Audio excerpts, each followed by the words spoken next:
year life at the West African Telecoms Infrastructure Summit and Exhibition. The theme, digitalizing West African economy, navigating challenges and opportunities for critical stakeholders.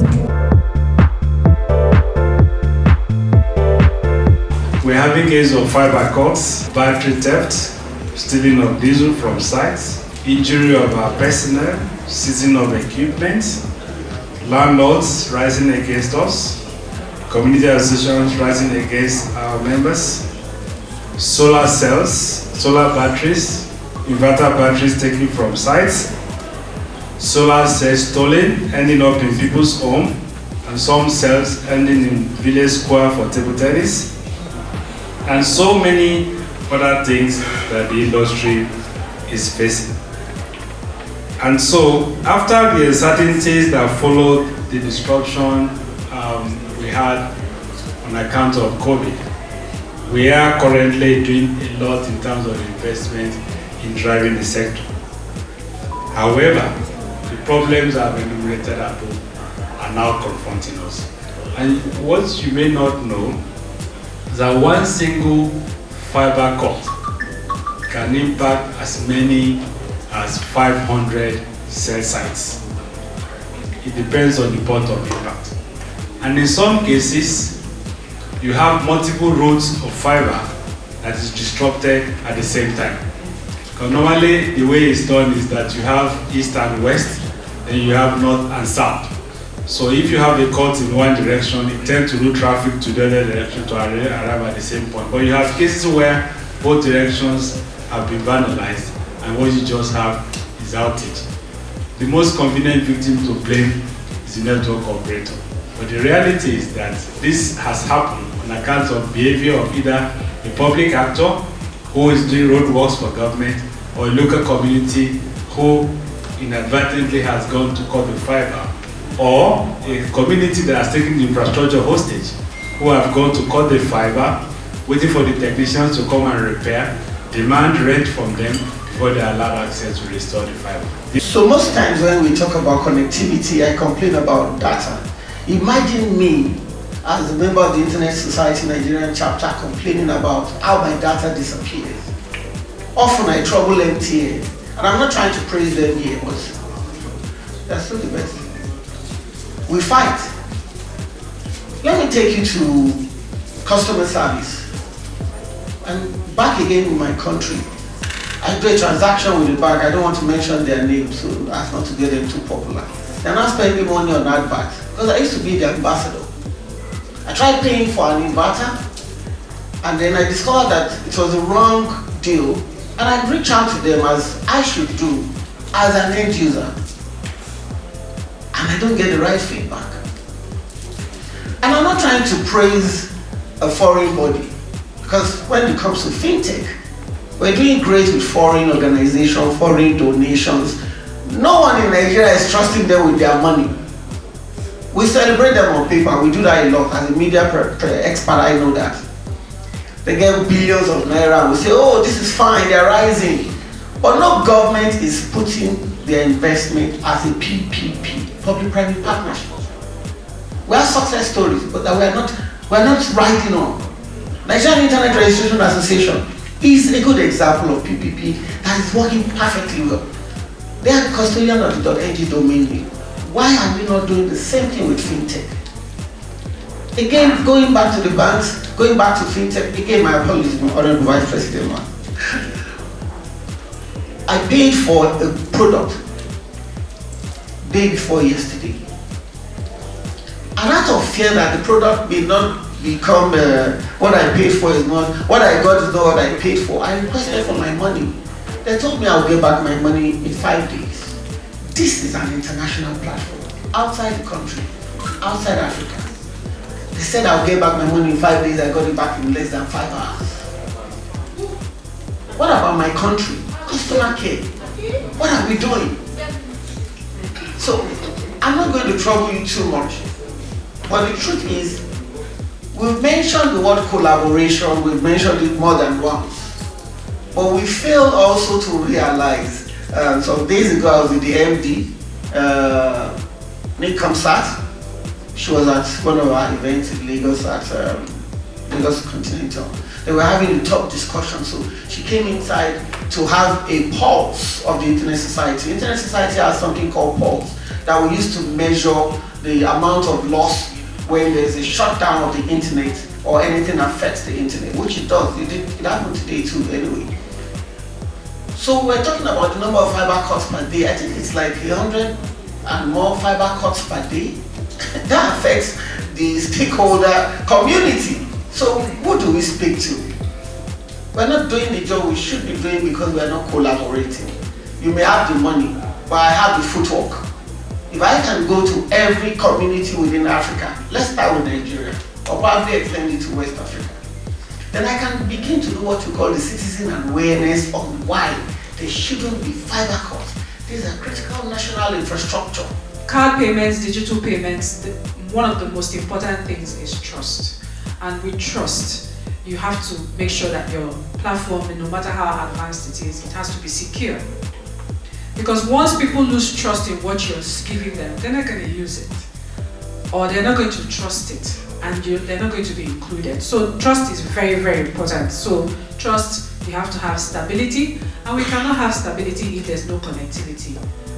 Telecommunications industry is playing a huge role in this connectivity like we've all been told. So those are some of the things that will power card adoption across Africa.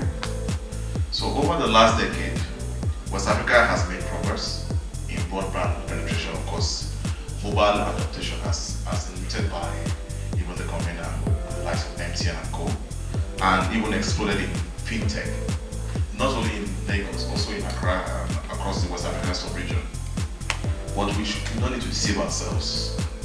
Our infrastructure base is still very fragile. And I'll just throw some reasons why I think it's still fragile. Urban buyers. Connectivity is still concentrated in cities. In fact, Nigeria is concentrated in Lagos.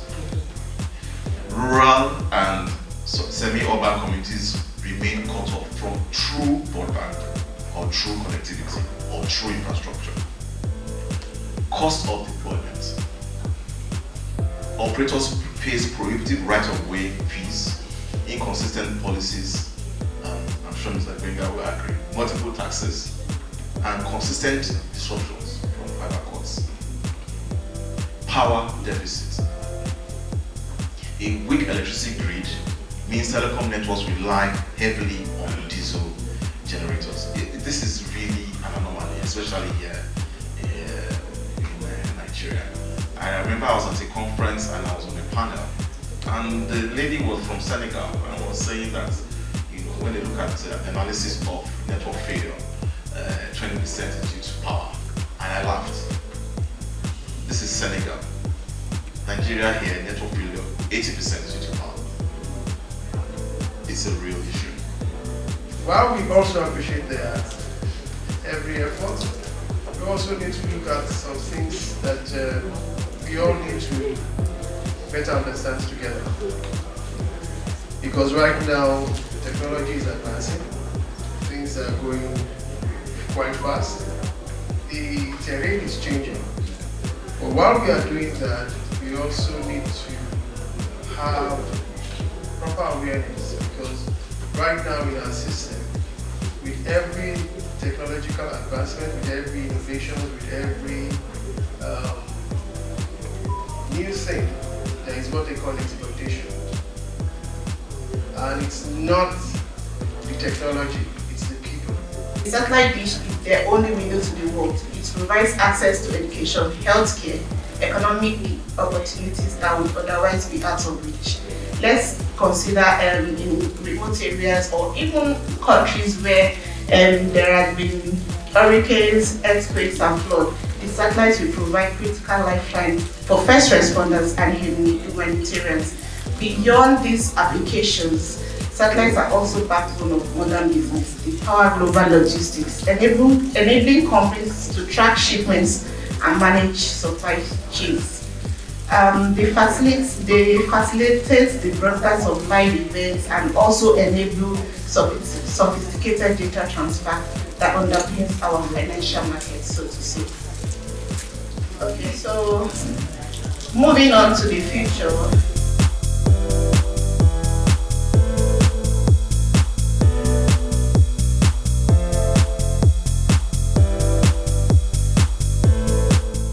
One thing that we need to do regionally, okay, as a continent, is to make telecom infrastructure reliable.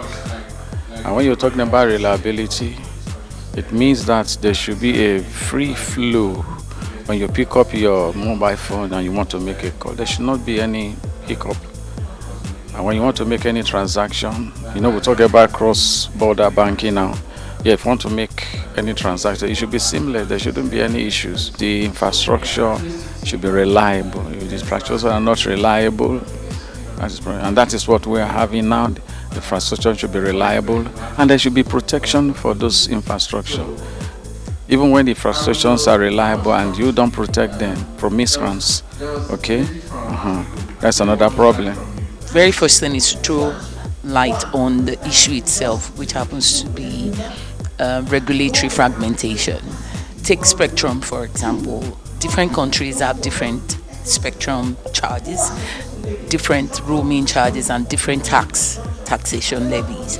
So if the government can, come on board and collapse all of those charges, because it makes it difficult for telecoms players and all to roll out cross-border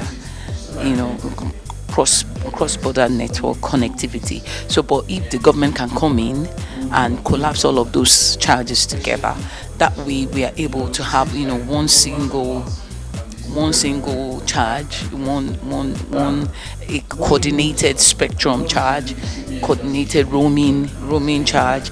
It helps the telecoms to be able to roll out across borders. In every environment, it's important for what we call giving back to the community. And in giving back to the community entails that you should also engage the youth and the community itself. It's very, very important and very clear.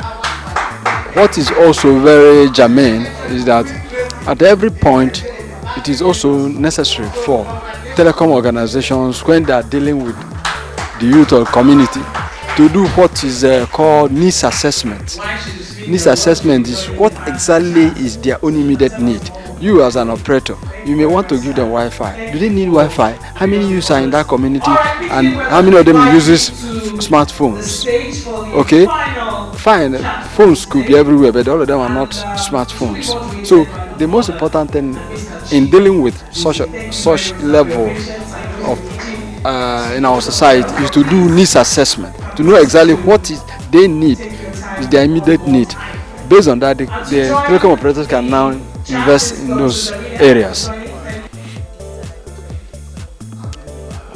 It's a big economy, and we can look at it from even 3 points.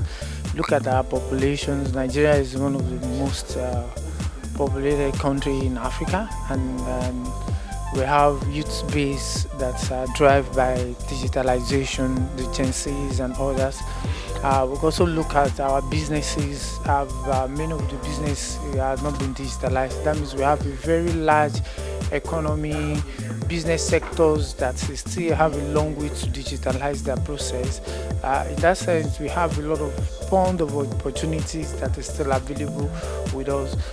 We also have a lot of products that we have, and we have a customer base as well, which it can drive whoever that is coming with their investment. That means we don't have much of investors or big player yet in the continent or in the West Africa or in Africa that they still need to come and invest. It's a big way. That means both for the investors, both for the customers, both for the people and the government. There's a lot of opportunity around us. For more on well-researched and balanced stories, events and interviews across business, tech innovation and lifestyle, please like, share and subscribe to this channel, www.youtube.com/digivationnetwork.